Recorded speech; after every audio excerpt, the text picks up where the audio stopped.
Welcome to the Chief of Cybersecurity podcast, where we discuss relevant information concerning the cybersecurity workforce, business development, and best practices, made possible by CMIS. Learn more at cmis.net. And for a list of authorized publications, visit DewayneHart.com. And now, here's your host, Dewayne Hart. Welcome to the Chief of Cybersecurity podcast today. Have you ever gave a thought about how your information is protected? Do organizations actually share the same thoughts as you do when it comes to protecting personal information? If you have this thought, you have engaged yourself into information privacy.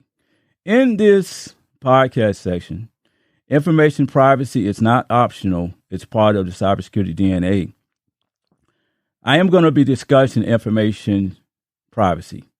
And we're going to look at some of the elements that make up information privacy. But also, too, I want my listeners out there to really think about information privacy, because information privacy has a lapse. And that means that there's a lot of things concerning information privacy that is not taken seriously. And as I go through this podcast section, I really want my listeners to take notes. And I would like for my listeners to at least go to my blog on my website and to ask questions and to input information, because this is a very important section here we are going to be talking about. But to make things happen, let's just talk about the goals and outcome. I am going to explore the elements that make up information privacy. I am going to examine history. History has its course with information privacy. Also engage into industry trends in the use of information privacy, and also talk about the protection standards that you should have in place. And after the protection standards, we also want to be looking at some of the enforcement strategies that are in place. When I talk about the enforcement strategies, I'm talking about how has the industry laws and regulations changed in a certain way that will allow you to stay protected. There's a direct relationship in information privacy. Now, the typical definition of information privacy talks about who can process or share information. Underneath that, there's a term called safeguard. Safeguard is that shield. Safeguard allows your information to be protected. You as an individual have a right in stating who can and cannot see your personal information. And this is where privacy comes to play a key role. One of the other pieces that I want to bring into existence is the cybersecurity DNA. So let's just break down the cybersecurity DNA. Now, the cybersecurity DNA comes from a root word called DNA. Everyone has heard the word DNA before. DNA is pretty much a makeup, or pretty much the building blocks of cells. If I were to take 24 blocks and I took those blocks and I stood them up, every block would be a genetic makeup of a DNA. If I took that same concept and transitioned that over to cybersecurity, those 24 blocks would represent the genetic makeup of cybersecurity. If you break one of those genetic makeups, or you push a block down, cybersecurity would fail. Let's just imagine that if one of those blocks was information privacy. And if you took information privacy out of the loop, the cybersecurity DNA would fail. So going back to the concept, cybersecurity DNA and information privacy works together.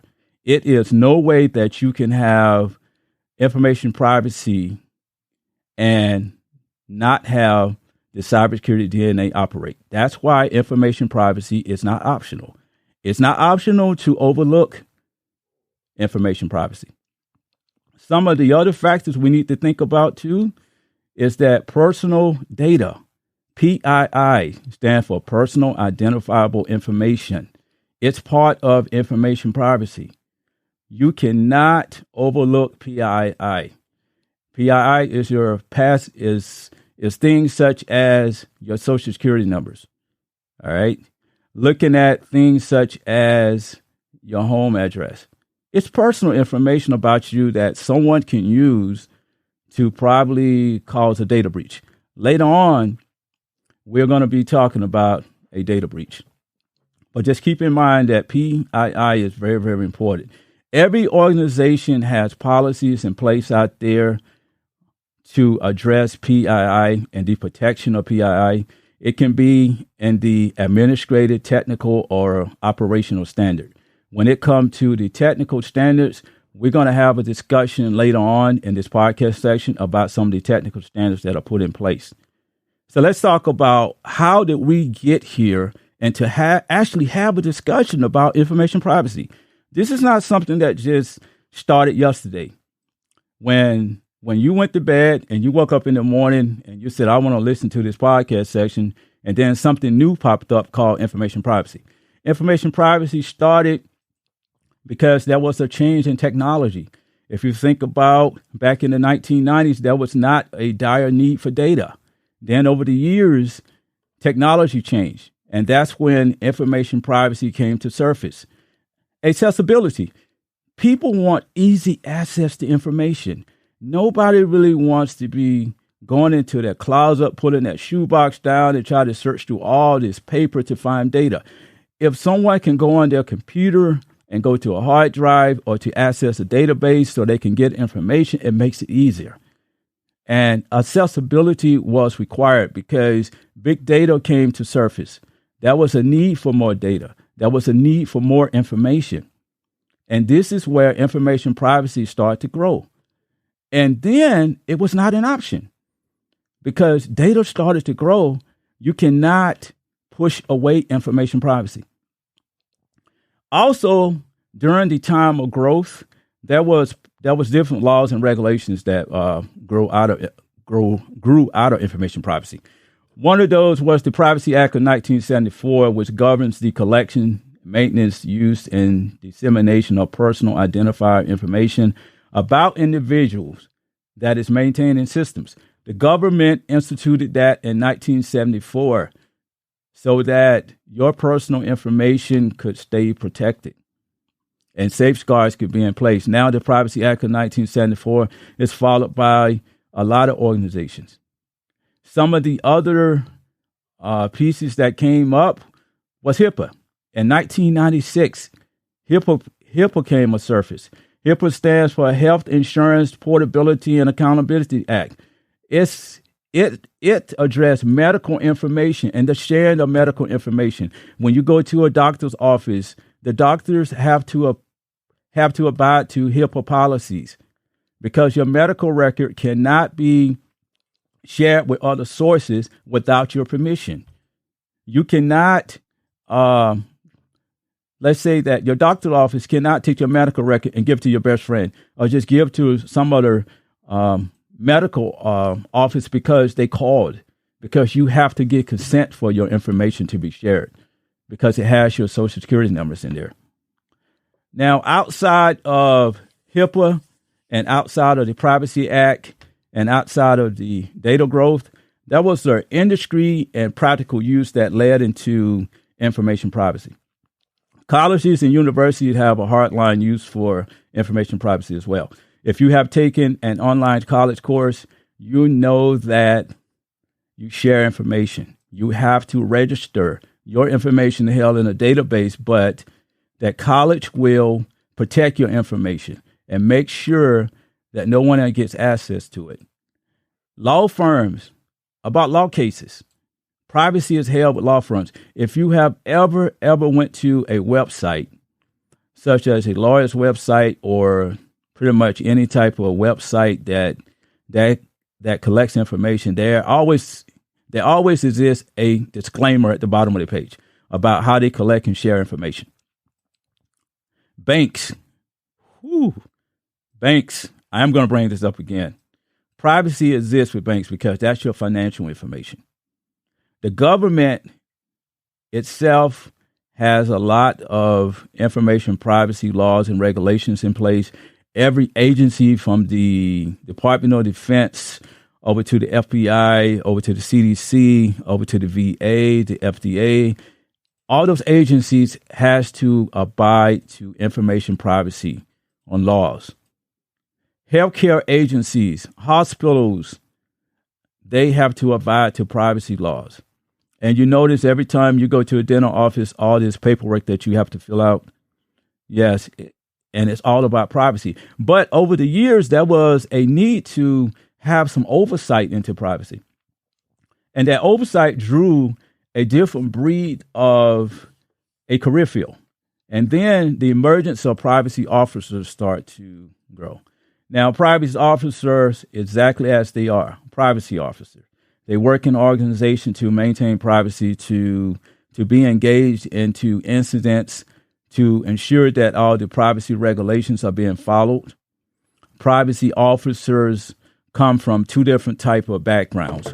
One is the technical background and understanding technology, and the other side is more so of a compliance and legal background. Privacy officers are pretty much at the center of a lot of organizations. If you have worked for the government, pretty much you know that privacy officers are located in each building. Privacy officers are very important because when there's something like a data breach happens, privacy officers are at the front of making sure that everything is carried out appropriately. So let's talk about a data breach. What is a data breach really? Because you hear that term a lot, right? Well, here's a practical definition. It is the unintentional release of secure or private confidential information to an untrusted environment. The key word is untrusted. As I stated before, much of cybersecurity is about having a trusted relationship. So in this untrusted environment, meaning that an untrusted source has gained access to data. When you hear about these data breaches, this is exactly the true definition of what happens. Usually what happens is that in a database, a hacker has gained access to that particular database and found ways to extract information. And people want access to those databases because there's personal information there. They could use a social security number to open up a credit card, or pretty much they can find information about you that they can share to the public. This is the fabric of a data breach. Now, why does data breach happen? Because there's a lapse in security. If you go back and do research on most of these data breaches, you're going to look at those and say, well, why did that happen? I mean, that was a password that was very weak. I thought cybersecurity people are supposed to use strong passwords. Well, it's not on the onus sometimes of cybersecurity people, but it's a lapse in security.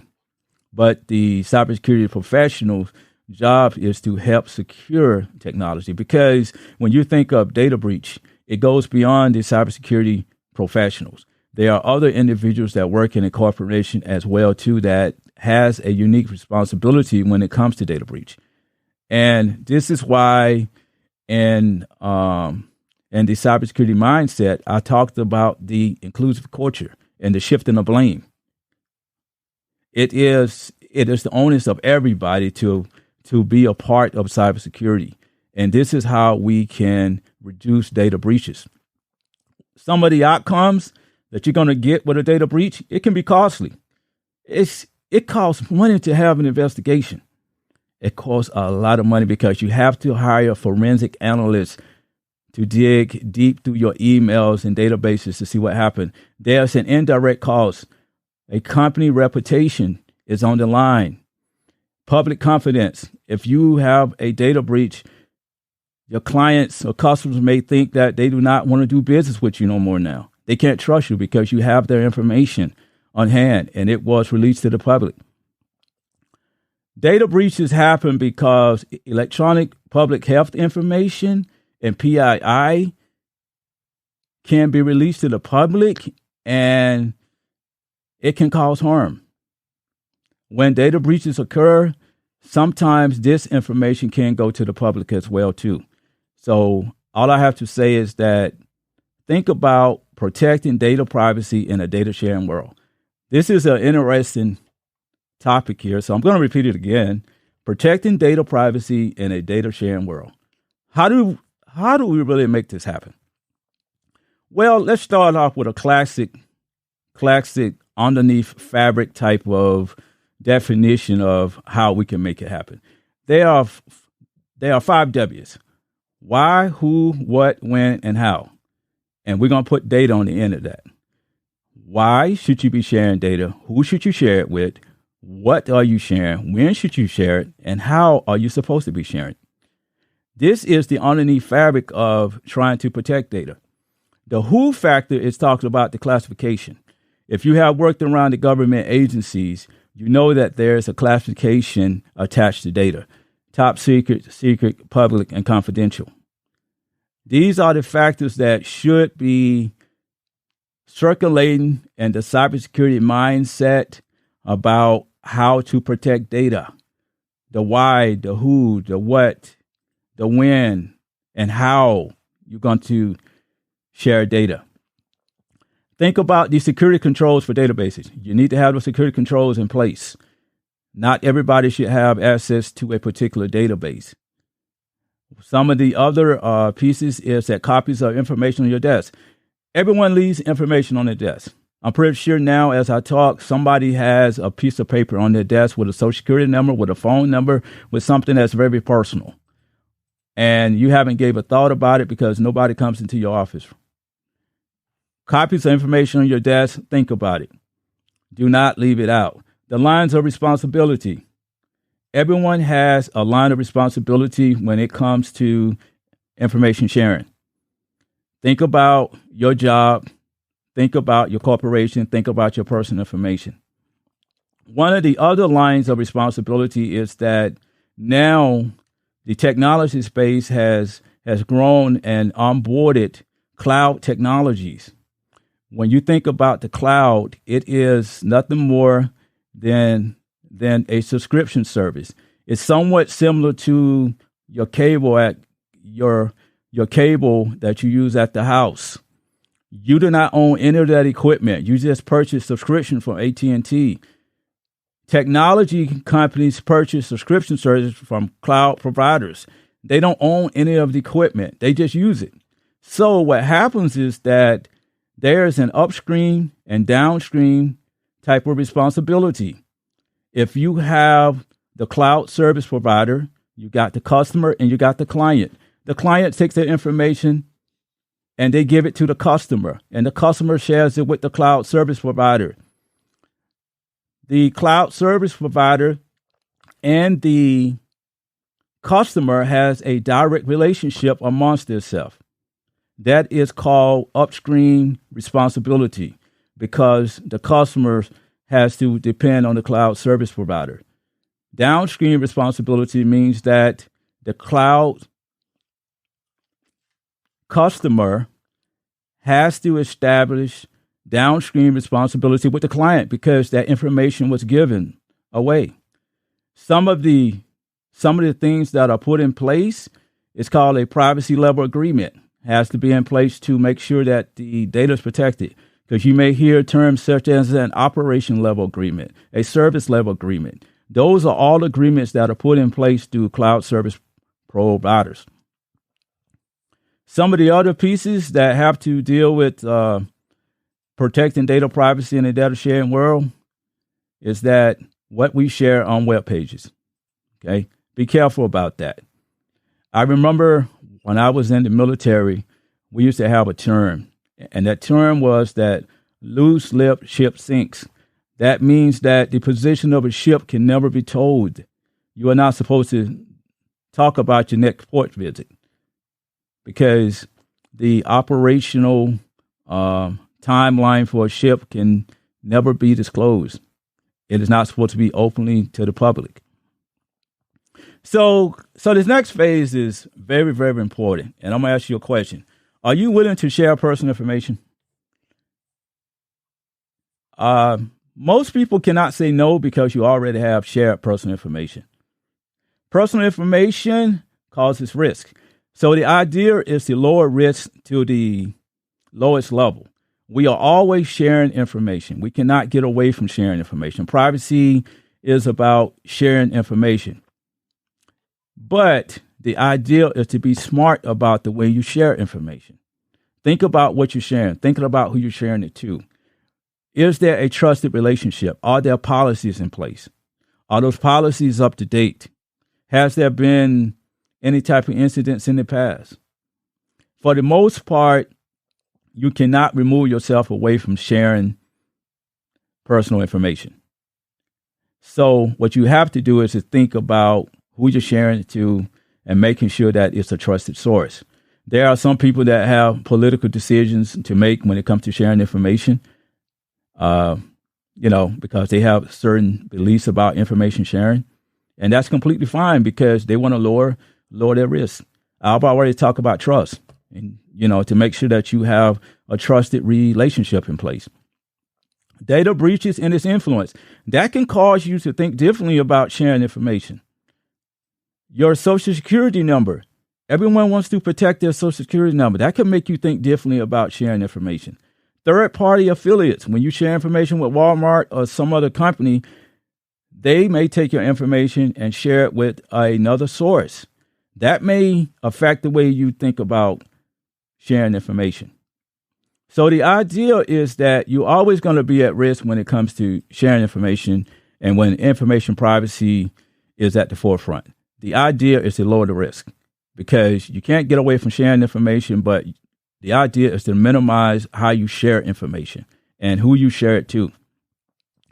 Some of the other ways that can help out is that there are some type of enforcement strategies and options that can be put in place. And I'm going to go back to look at my ATO policy here, looking at the administrative procedures. You got policies, guidelines, and procedures and regulations out there. Some of those policies are like the Privacy Act of 1974. Some of the other policy is that a non-disclosure agreement. Those are the types of agreement that you sign when you first onboard to a company. And pretty much you are told that any information that you receive on their network is ownership of that company, and you cannot share that information with another source. The technical means are in place to make sure that information privacy stays intact. One of them is that a lot of organizations have data loss prevention software. Data loss prevention works to ensure that if you try to send an email out with a social security number, that email will be blocked. Large enterprises have data loss prevention software. The purpose of this data loss prevention software is also to help against malware. There are programs that help out with malware as well too. In the operational environment, you just have to have a continuous engagement. Think about situational awareness. If you walk into an office and you see a form on the desk with a bunch of social security numbers, how should you react? Should you close the door? Should you go to just go look at it and call someone? Or should you turn it over and put it in a desk? Think about that. That's your situational awareness come into play. When you see something is wrong, you're going to have to react to it. One of the simplest way to enforce type of strategies you can use and options, it just keep quiet. Think about when you are at the Walmart counter and you're about ready to pay for your groceries and the customer rep asks for your phone number and you give your phone number out. Someone is standing behind you. I'm pretty sure they can get your phone number. Now, I'm not telling you not to do it. I'm just telling you to keep quiet and minimize risk. Keep quiet means also that on Facebook and the social media account that you don't put all your business out there so everyone can see who you are. Because privacy is very important. Remember, if you take a trip and if you're posting pictures about your trip and your vacation, people know where you are. I always look at the idea of not showing pictures until I return back home. Keep quiet. No one's supposed to know your business. Some of the other practices too is that there are opt-out notices that you could use. And when you get that email that states, do you want to opt out of this email? And you can say yes. and you can opt out of sharing information as well to third-party affiliates. Keep in mind that privacy is not an option. You must secure data and only share when warranted. You are in control of your data. And also, think about this. Everyone is trying to protect themselves. Your friends are doing it. Your family members and everybody you know is trying to protect themselves. You should be doing the same. So, in episode 4, we're going to be talking about everyone is trying to protect themselves. Are you doing the same? I will see you in episode 4. You've been listening to the Chief of Cybersecurity podcast, where you have gained relevant knowledge to enhance your cybersecurity mindset. Be sure to visit DewayneHart.com to learn more about authored publications, show notes, and discover more information concerning cybersecurity.